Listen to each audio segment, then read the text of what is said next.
Hello and welcome to the Seventh Rule with your stars, Aron Eisenberg and Cirroc Lofton. I'm also joined with super producer Jarrod Cooper. My name is Ryan T. Husk. We are going to have a fun one today. We're going to discuss what Star Trek characters you thought were underutilized, or maybe overutilized, but preferably under.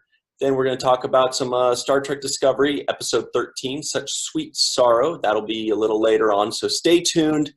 Get a beverage, open the window, close the curtains, though, and enjoy the ride.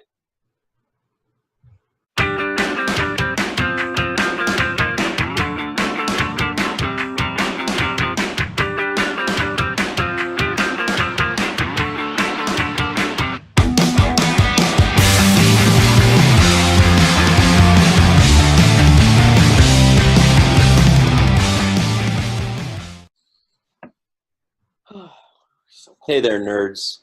Welcome back to the Seventh Rule. I'm here with your stars, Aron Eisenberg and Cirroc Lofton. We've got super producer Jarrod Cooper. I'm Ryan T. Husk. We're going to have some fun today.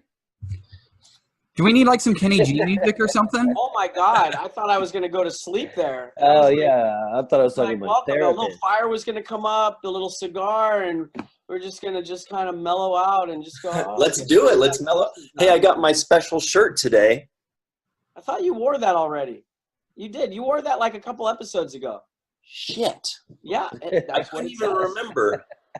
I do, because you did the exact same thing. Either that, or I'm like Burnham and either one. No, it's entirely possible that you're right. It's possible. I think so because I remember that shirt too. Actually, Thank you. Thank It's you. just a Cirroc. rerun, guys. It's just it's a all right. rerun. It's long enough where he could have washed it and replaced it back on the hanger, so it's okay. And I'm a short trek.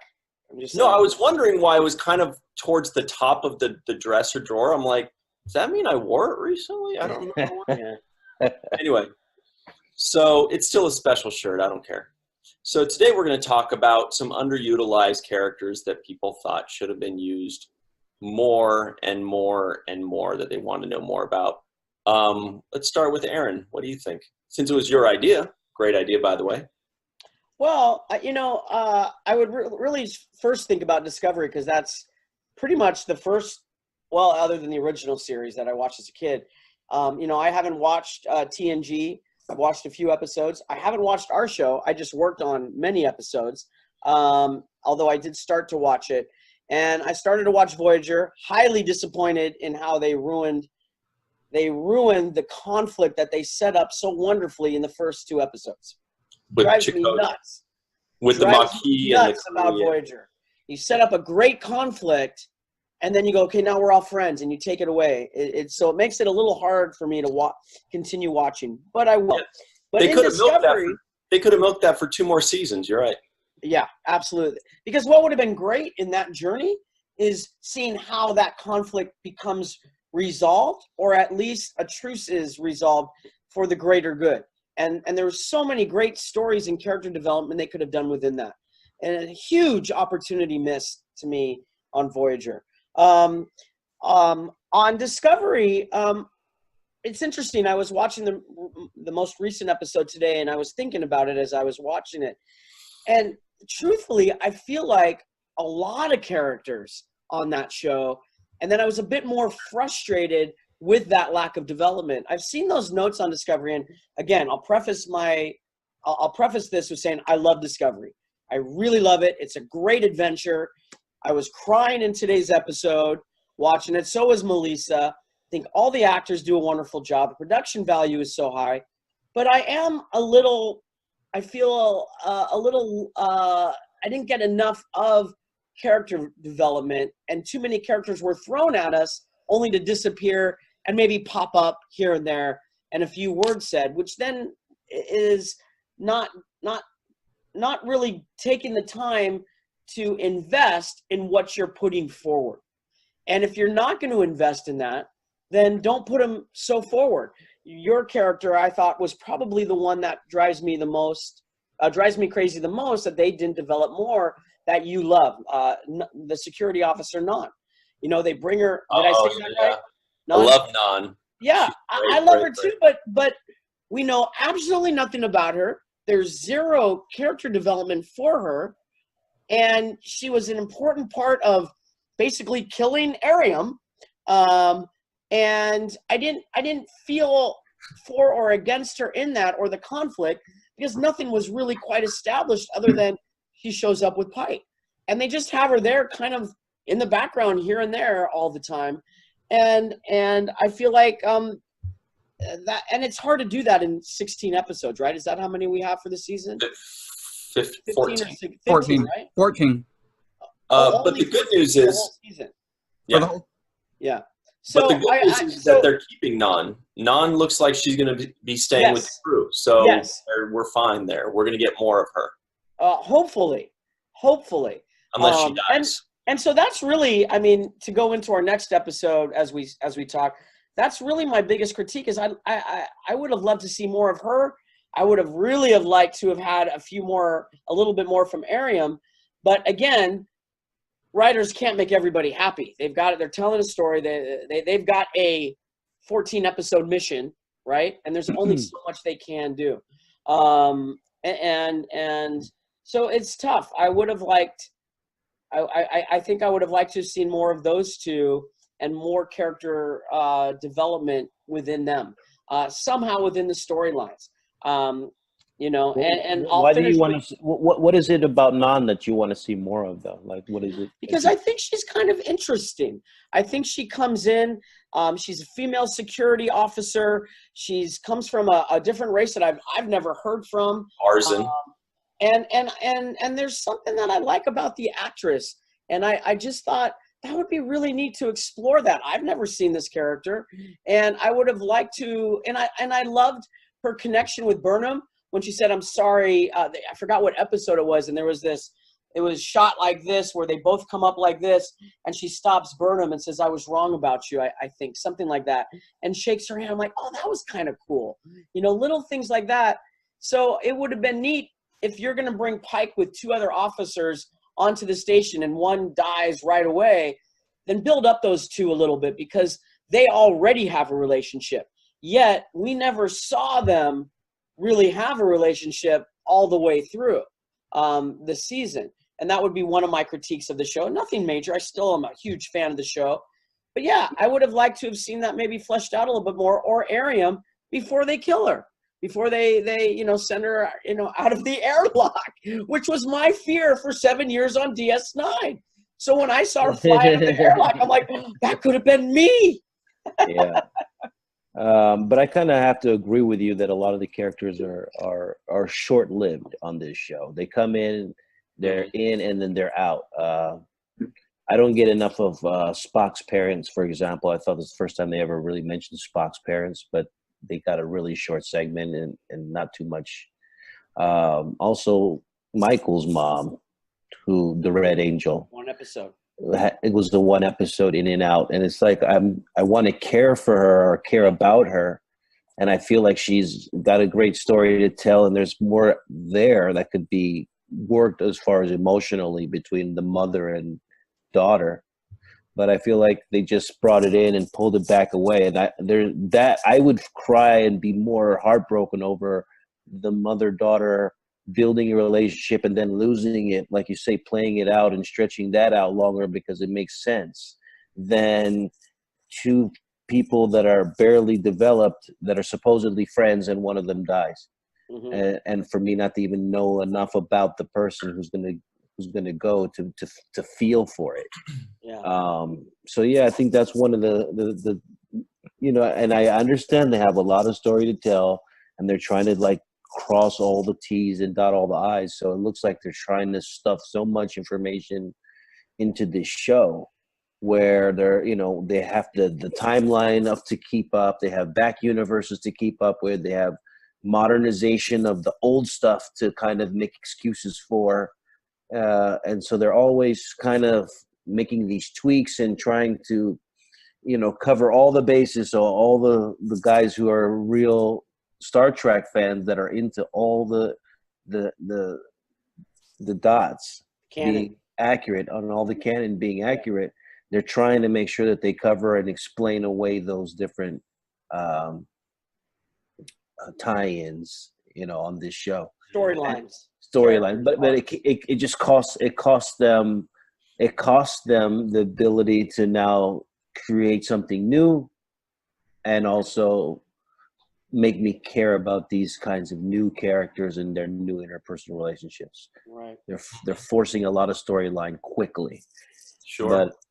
But I mean, that's what they've decided to do, and it keeps the pace up, but then it makes you not really feel for the people. So it's kind of weird.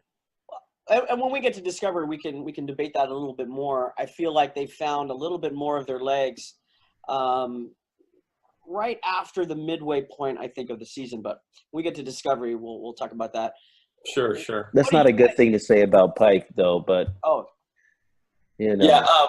Well, me personally, not to change the channel a bit, but for me, when you say underutilized characters that I want to see more of, it's really, there are two things. One is characters that you really like that are underutilized, like the bridge crew of Discovery. But I'm kind of okay with it, because I get that they're like secondary characters, and they're kind of building slowly, and we're getting bit by bit, and I'm okay with it. And then there's a different category of characters where I think they really missed the boat, where they brought them on as a lead, and they didn't do anything with their characters. And for me, it's very glaringly obvious that they did that with Hoshi Sato and Travis Mayweather. Yes. Ensign Sato and Travis Mayweather. I mean, those were 2 out of the 7 leads, and they got nothing. Nothing. And they were so interesting. When they brought them in, they introduced them with the same depth and backstory as everybody else, but they just never, because they were really trying to focus Phlox too, but I was a little less interested in that character. But they were trying to bring back that trifecta, that Kirk, Spock, Bones thing. So they did that with Archer and T'Pol and Trip. And so they tried to keep that trifecta, which I guess is cool if you like that old thing. But for me, I grew up with Next Generation, Deep Space Nine, where everybody gets some episodes, everybody gets some love. And so those are the 2 I really thought they missed out on. And Jarrod, before you give us your 2 cents, I just wanted to say something on you. Anthony, I found out, I haven't watched Enterprise yet. And then I found out that he was in that show, right? His character was literally born in space, right? And grew up in space. I thought, oh, that's such a great idea. You know, how does that really impact somebody or change their perspective or perception about life and the things that they experience? And and from what you said and what I heard before, they never explored that.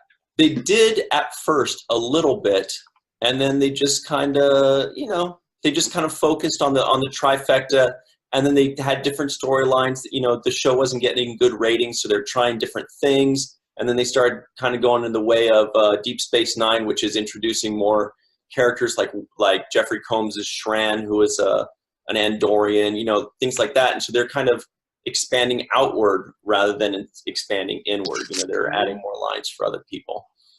That was one of the tweets somebody said, as you just mentioned him, that that's cool. If you want to comment on that or read it. Yeah. Looks like Mark McGivern actually said, I'm going for Shran. After hearing what Enterprise Season 5 could have been like, oh man, what a missed opportunity. Right. And hearing that Shran was planned to be part of the main cast just makes me feel sad. After all the roles Jeffrey Combs has portrayed in Star Trek, he deserves to be a main cast member. 100% totally agree. Enterprise Season 5 was going to be incredible, and it never happened. So shout out to Enterprise Season 5 as an underused character, because it never was used. What do you think, Jarrod? Well, I think going back to Non has been given just gold stuff to work with compared to people like Bryce and Reese on the bridge. Yeah, even Awashkan and Detmer are getting some good stuff, but Bryce and Reese are very little. And then there's poor Transporter Bro that doesn't even have a name, and the other doctor. Transporter Bro. It's the guy's name. That's a T-shirt. That's a T-shirt. That's the name. That's his name. He's got the dreadlocks, and all he does is run the transporter. I've called him Transporter Bro. That's his deal. And then there's the other doctor. You don't see anything out of them. There's other people on the ship. But Brian, I agree with you wholeheartedly on Travis and Hoshi. Travis existed to be somebody that they left in charge of the bridge. They said, Travis, you've got the con. That's it. That's all he did. Well, and he could have been the guy that gave them insights on things like a Neelix type character. And he did do that. He said, hey, here's the sweet spot of the ship. Remember that episode where he said, early season 1, that's the one thing he did was he sat on the roof. And then he had a really cool episode with Trip, I think it was. It was either with Trip or with Reed, where they're like on an asteroid planet. And it was it cracked me up, but it was also really cute where he's kind of like, he looks over, he's like, we should get out more often. And it was so funny, but it was like, yes, we like that camaraderie. Yeah, and one of the things, you want to talk about underutilized characters. This isn't really a character, it's just an observation I had from last night.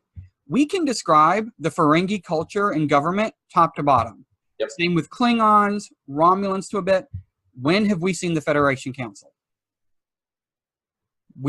Stuff like that. So I think that, especially in times of war, that's something that we didn't see. And we talked a little bit earlier about off camera about how Star Trek doesn't like civilians. I think that's part of that. That any civilian in Star Trek or anybody that's not on a ship isn't really utilized as good as they could be. Well, maybe it's like NCIS. They never, right? I don't know. If you set the show like on the Shield, with Michael Chiklis. I knew you were. That's what I was like. Here it comes. God, I'm reading here. Too much screen time. Got to go with Ezri. That's really a shout out at Nicole with her. I think it's not fair because she's such a sweet person and really good person. Let me ask you a question. If she was like really mean and very rude and arrogant, you would have then said absolutely she should have had less screen time. Yes, exactly. No, I think that I agree with you, Cirroc. Yeah, I would have actually, but she was so sweet. She was so nice, and the other thing is, it's very difficult for any actor to walk in on somebody's show that's already been going on for 3, 4, 5 years. 6 years. 6 years. Even the 7th season. Yeah. Right. So it's so hard to walk in on a show and find your place and stand out and make yourself and fit in when you've already got a cast that's bonded and gelled and already solidified the relationships between each other. That's a difficult thing, and she did it very gracefully and fearlessly. And I think she deserves credit for that. Now, whether you like her character or not, and I do kind of see that you say it lessens the poignance of John Zia's death, but it also, John Zia was a Trill, so her death was always going to be transferred on somewhere to somebody else. And I offered to take the symbiote. To host her, yeah. I offered to host it for another season, but they didn't like that storyline. It was still in her though, unfortunately. She wasn't ready to give it up. Well, especially because we danced, cordially invited. I was adorable, basically, and I was irresistible. And that's what you called that. I thought that was like a mating thing, but yeah. Okay. Well, it was. I tried. It almost worked. Casting a spell on her. Yeah. It almost worked, and but then Worf and I had a talk later. But you came up with that idea, didn't you, Aaron? Oh my God, dude, that was the scariest day of my life. You came up with that. Scariest day of my life, huh? I was there when you did that dance. Yeah, and you were because you were in that scene, and you came up with it. Literally, you were like, I think you said it would be funny if I did this. And you didn't think that it would actually stick. And next thing you know, everybody's like, yeah, that would be great. Yeah. And then soon enough, we were all like, yeah, do it. That's right. Work it, do it. So I think that you were actually trying to make a joke. Like, wouldn't it be funny if I did this? And sure enough, you actually did it and got away with it. Well, it's because the truth is, Cirroc, it was Nana that laughed. And I had to come up with something, and I had to go for it. So because Nana laughed, and Nana's the big instigator of the world when it comes down to those kinds of things. Yeah. She will egg you on to make a fool of yourself the way you did, and it was pretty great actually. It worked. It worked. Yes. And it looked like the Nog dance. You know what I mean? How is that possible? That it looked like you just take a scoop of yogurt Yeah. When I laugh, I got to eat some yogurt to go with it. I had to scoop something because I was getting dry just thinking about it. But but it really looked like the official, like the signature. I think your action figure was actually posed in that kind of dance. You know, we needed a show, an episode where you and I go out to a club. Yeah. And then I'm going, watch this, Jake. And then you're like, oh my God. And all of a sudden, everyone in the club starts doing it, like, that little son of a. I could have been the first one on it. And then when we leave the club, I say, it's the uniform, Jake. It's the uniform. No, see, you always got to take it one step farther. He's never satisfied, ladies and gentlemen. Aaron always wants to go one step farther. You know, it's that comic instinct in him. Got to keep going, man. Oh, that's funny. So we've got a few more minutes here. I wanted to see if we can really kind of think about if there are any other characters. Jarrod. What? You still have – I didn't mean to cut you off, Ryan. I'm so sorry. But we went on that tangent. But Jarrod hasn't well, I guess you said a couple of them, yeah. I was thinking you were going to get like a TOS. You're just ignoring him, that's all. No, I was hoping he agreed with Ryan, TOS. actually. He thought Ryan was good on it. So no, I just thought Jarrod would give a TOS or TNG thought of who he felt. Well, Ryan hit the nail on the head that anybody that wasn't Kirk, Spock, or McCoy on that show, you know, really.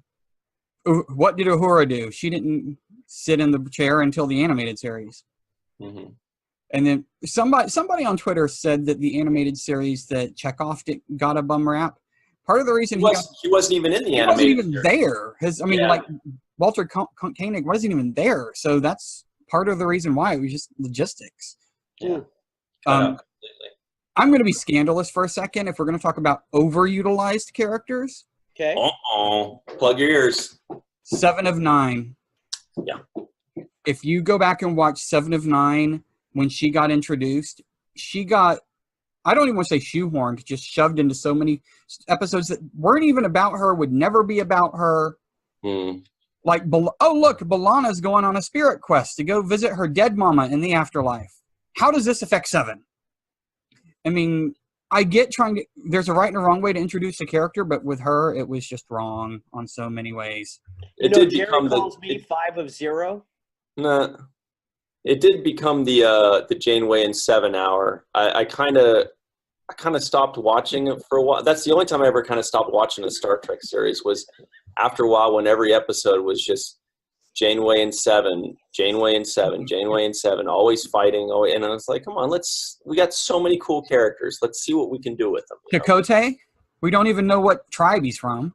You know, quick story about Chakotay. When we shot with Robert Beltran on Renegades, and I was reading, I was doing stand-in work real quick for Corin Nemec, who wasn't there that day. And so I was reading the lines or whatever, and Robert Beltran was there. And I said the lines, and I was like, oh, that's a weird line. You ever get a line where it's not necessarily a bad line, but it just doesn't fit or doesn't roll off the tongue very well? And he looks at me seriously and goes, for 7 years. I was like, that's my man right there. Yeah. For 7 years, yeah. What were you saying, Aaron? Sorry, I think I jumped in on you there. We have 1 minute. Oh, we have 1 minute. No. I don't remember what I was going to say. I just made a bad joke. But Cirroc laughed. That's all I needed. Just one laugh. Perfect. Yeah. That's all we need. Perfect. That's all I'm contractually obligated to do. Is reply to bad jokes? Yeah, laugh. Hey, that's once. a great joke. That's a great joke. Wow, Jarrod. Thank you, my friend. What? All right. So what we're going to do now, hello, Jarrod. we're going to talk about some Discovery in just a minute when we come back. Episode 13, which was Don't Shed a Tear or something like that. Such Sweet Sorrow. Such Sweet Sorrow, which had 15 goodbye scenes in one episode. 15 goodbye scenes in one episode. Don't get me started on that. So we're going to get you started on that. Well, get me started on. All right. We'll be right back, guys, with the 7th rule. Hello, everybody. Welcome back to the Seventh Rule with your superstars, Cirroc Lofton and Aron Eisenberg. Sadly, we've also got myself, Ryan T. Husk, and Jarrod Cooper. But Sadly. What can you do? we'll do our best to keep up. We are going to tell you about how we feel with regards to the newest Star Trek Discovery episode, Episode 13, Such Sweet Sorrow. Starting with, oh yes, Aaron's got his hand up. You with the red beanie. Go ahead, please. Thank you. Before we begin, I just wanted to say last week I did a poll on Discovery, and I just wanted to share the results before we begin talking about this episode. And actually, I was kind of surprised. I thought it would probably be more negative than positive, and it was the absolute opposite. So the poll was, has Discovery exceeded your expectations, what you expected it to be, or been a disappointment to you or for you? For me, personally, Aaron, I love it. Share your reasons why you feel, and there was 100+ comments, which was wonderful. We love when you guys interact with us. And 63% exceeded expectations. 12% what they expected, 12% been a disappointment, and 13% Orville is more their speed. But I honestly didn't think it was going to be exceeded expectations. I guess I was a bit pessimistic, as you hear some people's comments in both the Discovery groups and online. So I thought that was really great. A lot of people had exceeded their expectations. So it was what I said, the amount of votes, right? Yeah.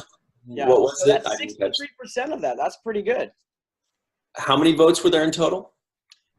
1,327. Good sample size. That's significant. I'm all about good sample sizes, Ryan. Hey, zip, zing. Oh! What? Bum. Yeah, that's pretty interesting. Maybe they have low expectations of what they were expecting too. Tell us how you feel, Cirroc. That's how you undermine that poll right there. He's such a curmudgeon. He's such a Discovery curmudgeon. If you have very low expectations and it exceeds it, then you're satisfied, I guess. Mm-hmm. Maybe they didn't know what to expect, so they were in the middle and then went, wow. That's not what the question said, Aaron. Okay, man, don't get mad. I see that fist. I've seen it too many times. So why don't you then talk about this last episode, Cirroc? Did it exceed your expectations, meet it, or was it a huge disappointment? Oh, well, there was so much sorrow in it. Oh, my God. And you say, I have bad jokes. Yeah, it was too sad, man. A lot of sadness. Did it make you feel sad, or did you just feel like you were watching people be sad? I thought I was watching too many goodbyes. That's a good question. It didn't make me feel sad because I feel like we're still a little bit too early for me to be like crying over the death of everybody, actually. And I know they were evacuating the ship, and it just felt like it was too early. Pike saying his goodbyes was kind of little, like he knows what he's about to go into and what's going to happen. So even he knows his own fate.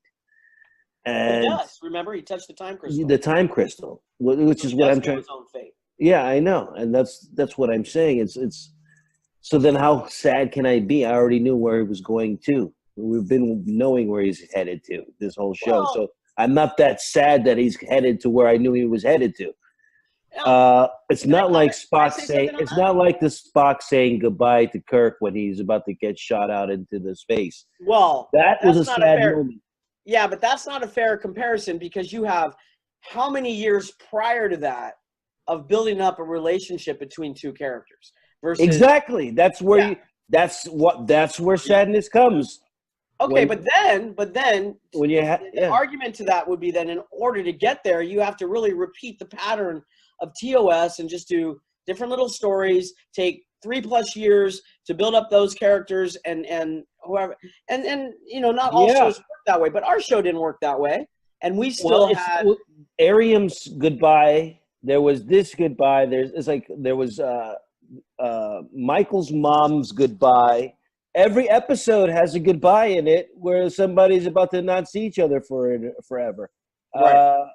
But you could argue with Michael's mom, that was a bit different because she, for one, never knew she had a mom. She thought her mom died when she was little, then comes back into her life, and then goes away again. Now, that's an emotional roller coaster for anybody. What wasn't what's his name character died and now he came back and they're not in love with each other anymore? Ash. Yeah.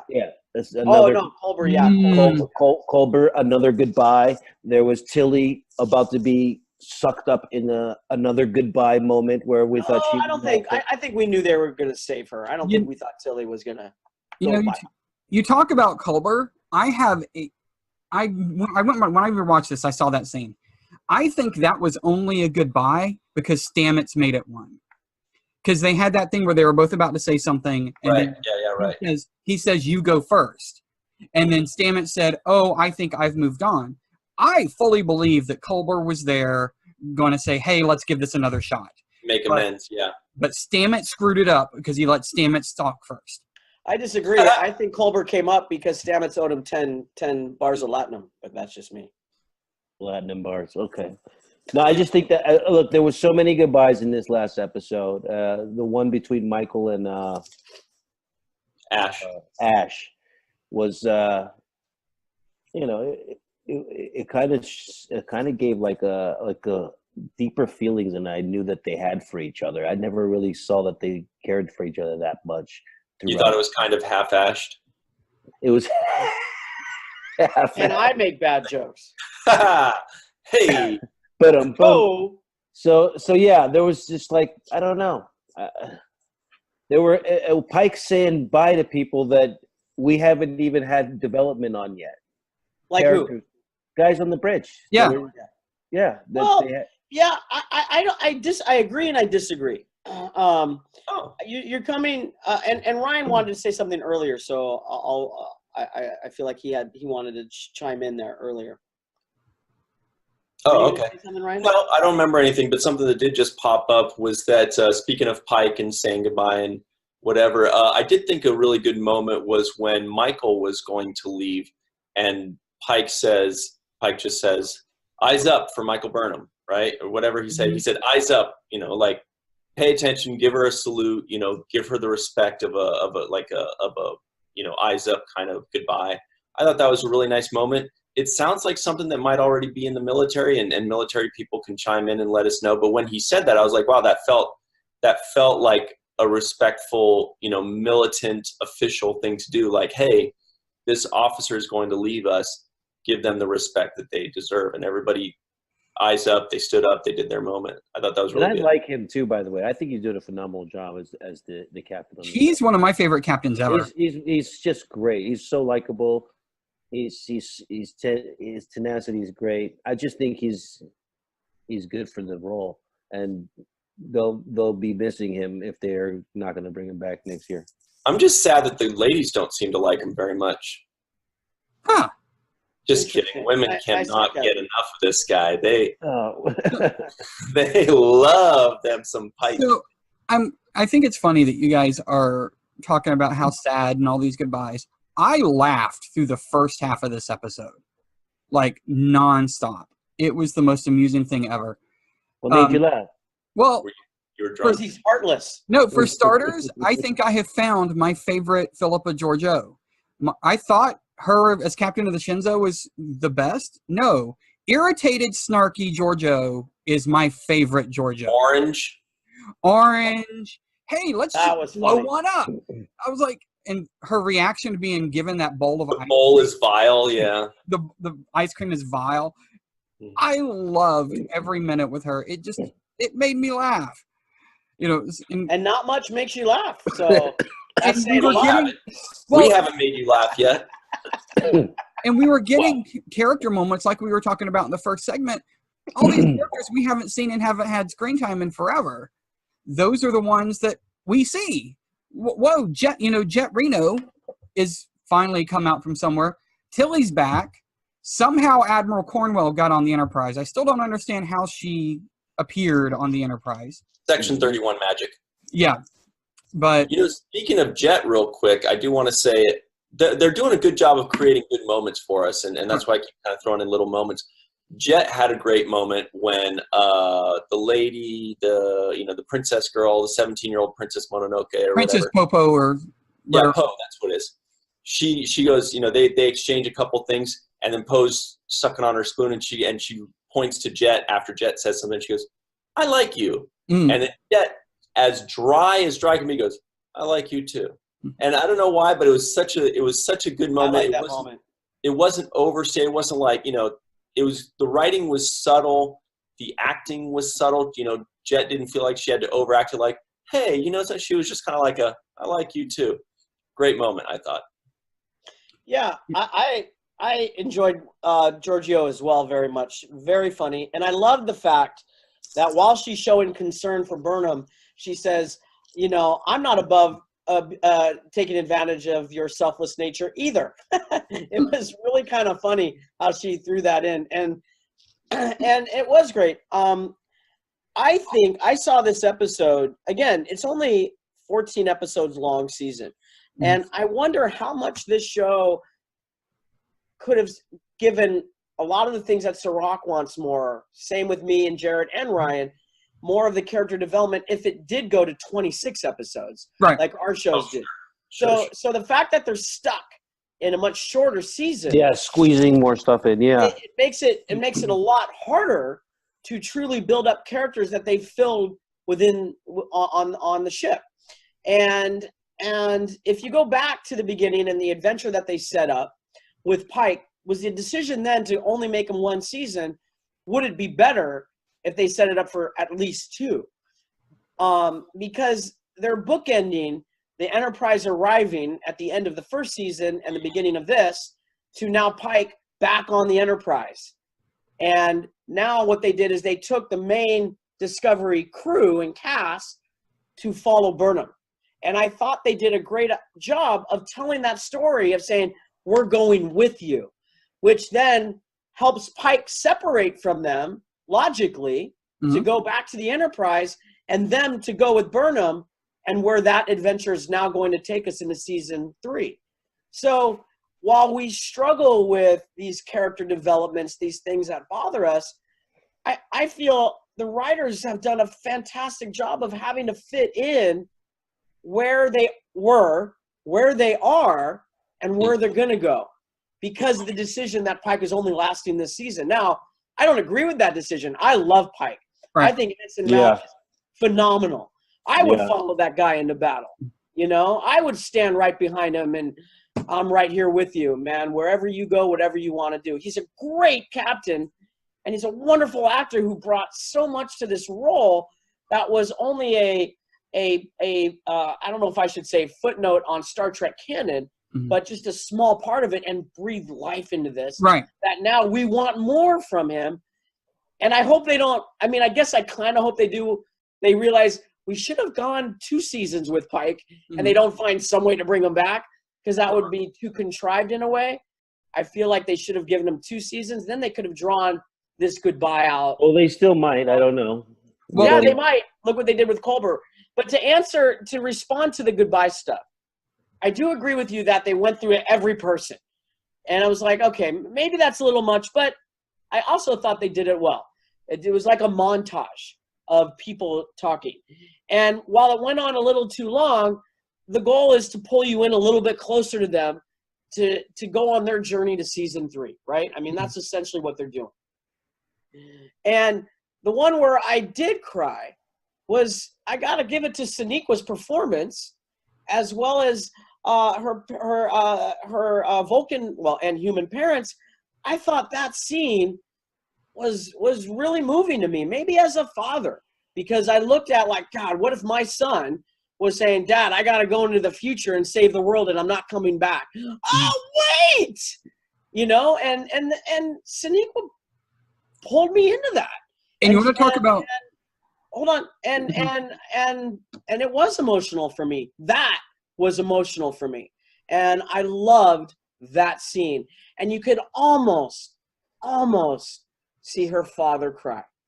And I thought that was well written and well played by all 3 of them. So So where we go into the second one, and you see her in the trailer shoot through what looks like a wormhole, you know, I'm excited to see where that takes us. So to me, this episode was great in getting me from the last one going, oh my God, I can't wait for the next one. And despite its flaws, going, oh my God, I can't wait for the finale. And I'm fairly certain after the finale, I'm gonna like, oh, I can't wait to get to season 3. So in of itself, to me, is a success. So you want to talk about underutilized characters? Going back to the original Yes. series, Amanda Grayson. Discovery has done Spock's mom, Michael's mom, whatever. They've done wonders with that character throughout the course of this season. And the actress has done a beautiful job with that role. Right. Right. Yeah. But one of the things that I was excited to see and was loving it in this episode was the Enterprise bridge. What Yeah. they did. Yeah. I like the way they Good call. remodeled that. And Yeah. doing some research on it, that is a standing set. That was built from scratch. That wasn't a redo of the Shinzo Bridge or the Section 31 Bridge. They might reuse it. 'Cause They would might reuse it. Would they really do all that for one scene? Right. Well, they Yeah, have they to would. reuse it. Yeah, no, Right. they're reusing that. Well, this was originally, these two-parters were one episode. Michelle Paradise was on CBS All Access or CBS Facebook talking about it, how they got Right, permission to make this 2 separate episodes. But still, they wouldn't build a set like that for one episode. Yeah. Well, yeah, it's 2. They got another one coming next week. Yeah. I don't know, No. because if it comes back, then Pike's coming back, right? So I would watch I'd watch a season of a show with him and Number One and Spock, Emo, and all of them. I'd watch it. same, I would. To piggyback off what you just brought up with the Enterprise bridge, again, throughout the season, the writers have tried very hard to connect to the canon from the past and make it more present and equitable with the look and the technology that they brought into Discovery. And how they did that with the Enterprise, I thought was great. I bought it hook, line, and sinker. I thought, great, Yeah, fine. I have to agree Because I with was that. calling the Enterprise a hoopty compared to the Discovery. Yeah, ship, but they right? showed that it's not right. Exactly. They showed that it's not. They just showed that this is what it would have looked like if they could have built it under the modern Exactly. tools that we had today. Yeah. So I thought So- that was cool. I was like, awesome. I'm good with that. I'm good I'm with good with you it too. thinking that. I'm And- good with them kind of updating the vintage set and making it look modern. I'm Yep. good with that. A lot of And if people I really re- liked it. Yeah, a lot of people were saying it looks super sharp. They're like, "Oh my God, you got to check out the Enterprise," because I saw it like the next day, and everybody was like, "Dude, you got to check out the Enterprise. You got to look at it." Yeah. I do have a couple quick questions for you guys on that note. I mean, first of all, what do you guys think of my new hairdo? Oh, that's I perfect. dig it. Great. Now switch over to the other one. I don't know if it'll work. No, maybe, almost. Yeah. Not quite. Now, the other question is, there's kind of an elephant in the room here. I mean, the big one is going to be what happens with Pike and if they're going to do a series and all that kind of stuff. But we can really dive into that, next week once we know kind of where they're leaving it. One thing that they did leave us kind of on a cliffhanger was who's going to be the next captain right now.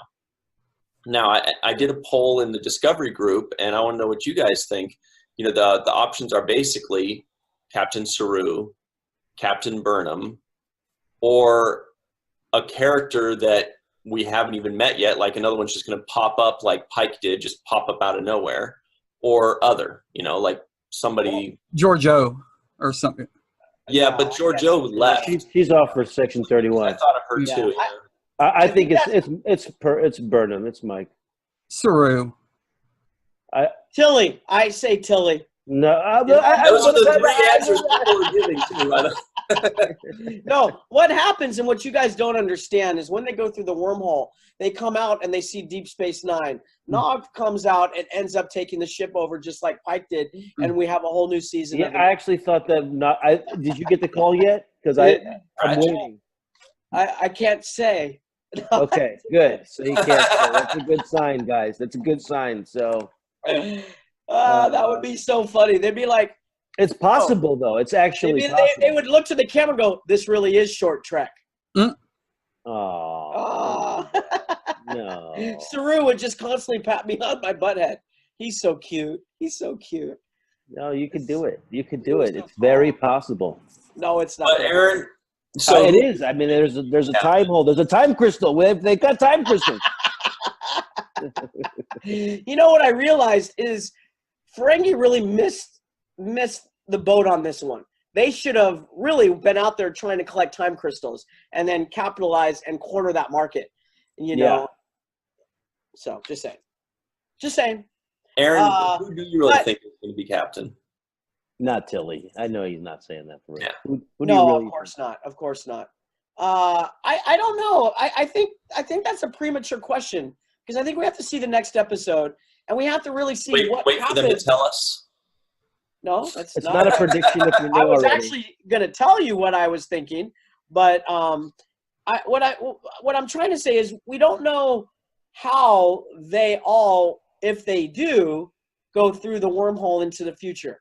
Is it going to end with just Burnham going into the future, or are all of them, based on how I think they were setting it up with all of the goodbyes, all of them saying we're going with you, Michael?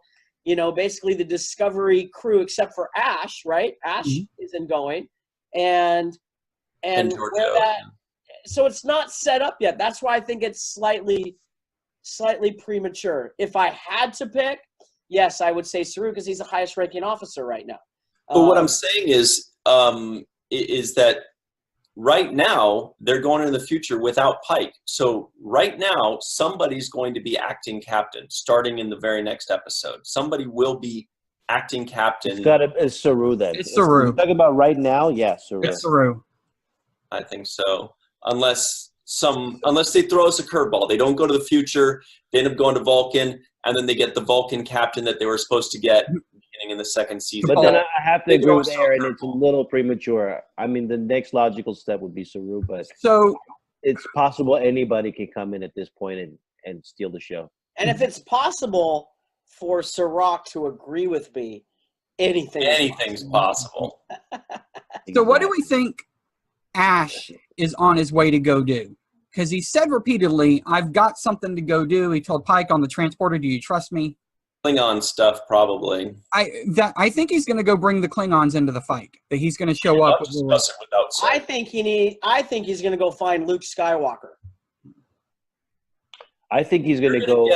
You're going to get a funny joke one of these times, there. Keep swinging. Keep swinging, I Aaron. swear, one of these is going to crack Jarrod up, man. Just one. You got to fail to succeed, Ryan. You got to. I'm not sure where he's going to go, but I think he may actually try to go against Section 31. I'm not sure. I think they're placing him on the Section 31 anti-train. Well, on the show, but he looks like he might go over there trying to battle or fight. What's his name? The rogue guy over there, Leland. Yeah, Or Control. It's Control at this point. Control. And I think. Yeah. Go ahead. Yeah. I was kind of going on a different tangent. So if you have more on this idea, finish that. No, I had a completely just I thought that it was weird that they abandoned the ship to blow it up, and then the ship decides to put up the shields, and they're like, well, put up the shields, I guess we can't blow it up.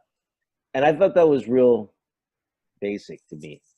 I don't know. I kind of liked it. I thought it was logical in the sense that they have to abandon. They think they're going to let it go, and they're going to try and blow it up, and then they're hit with a problem. And they're trying to, again, get rid of the what would you call that? The information. What is that called? The database? What? Yeah, the database. Hoping that they would blow up the database. And then I like how they explain it. Duh, yeah, the database is taking over the ship. But then you could ask at the same time, if the database is going to protect the ship, then what would have happened if they then said, then let's stay on the ship? Yeah. Because the database is going to protect us. If the database is going to protect them, right? Or they could have made the decision, then I'll go back. Pike could have said, I'm going to go back to the ship. I'm going to stay with it against Section 31 and let them destroy it. Let them destroy it. And I'll go down with the ship. And then maybe the AI or the database saves Pike and the ship somehow. That would have been kind of an interesting way. And then the crew goes back with them. That would have been another idea. especially once they realized that they couldn't destroy the ship. So if they can't destroy their ship, but of course it's Enterprise's, a few photon torpedoes, who knows what a fleet of Section 31 ships would have done to it. Obviously it should have destroyed it. But that would have been interesting. I didn't think about that watching the show, and that's not what I was going to comment on. But how interesting that the database keeps protecting itself. So why aren't they using that as a plot line to against the AI? It doesn't want to die. So use that and see where that road takes you. That would have been an interesting plot line. But what I was going to say, I think it sure is easy to go into the future. You just have to get to the right M-star planet, find the right engineer, and in an hour, you too can go into the future. As long as you got a time crystal off the black market. Or you just happen to go to the Klingon homeworld and just see your fate and then go, yeah. So it's a little too easy, but it is what it is, and I'm okay with it. It was still fun. I want to ask you guys, we only have a couple minutes left, but I want to do a quick roundtable and see what was your favorite moment of this episode 13? Start with Jarrod, because he looks like he's unsure, so I want to get him. Well, no, it's that scene, the meeting, with Giorgio wanting to kill everybody. There are no bad ideas. Okay.